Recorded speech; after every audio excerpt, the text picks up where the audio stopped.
السلام علیکم ورحمۃ اللہ وبرکاتہ۔ رمضان کا مہینہ چل رہا ہے اور ایک مسئلہ جو ہے وہ اکثر دیکھنے کو ملتا ہے۔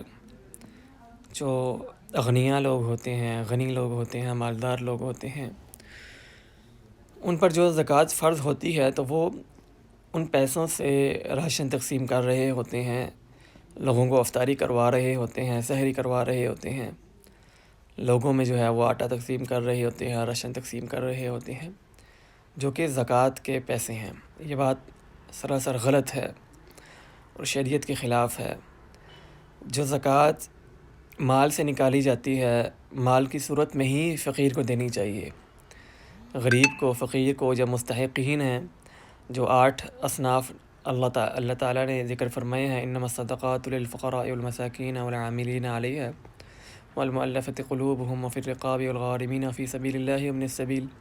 یہ جو 8 اصناف ہیں، ان کو زکوٰۃ جو ہے وہ مال کی صورت میں ہی دی جاتی ہے، کیونکہ آپ اگر راشن کی صورت میں ان کو دیتے ہیں، راشن تقسیم کرتے ہیں، تو کیا پتہ جو فقیر جس کو آپ راشن دے رہے ہیں اس کے پاس راشن موجود ہو، لیکن وہ مقروض ہو، وہ قرضہ اتارنا چاہتا ہو لیکن اس کے پاس پیسے نہیں ہیں۔ کیا پتہ اس کے گھر کے بجلی کا بل جو ہے وہ زیادہ آیا ہو اور وہ بجلی کا بل ادا نہ کر سکے آپ کے راشن کی وجہ سے، تو اس کو مال کی صورت میں ہی زکوٰۃ دینی چاہیے۔ وہ بہتر جانتا ہے کہ مال سے کیا اس نے خرچ کرنا ہے، کیا لینا ہے، کیا نہیں لینا۔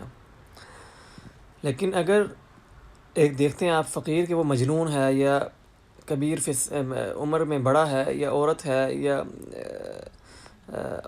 عورت جو ہے وہ بڑی عمر کی ہے، یا اس کا عقلی توازن ٹھیک نہیں ہے، تو ایسی صورت میں آپ جو بہتر سمجھیں، جو جس چیز کا وہ محتاج ہو، آپ کو لگے، تو آپ اس کو وہ چیز خرید کے دے دیں۔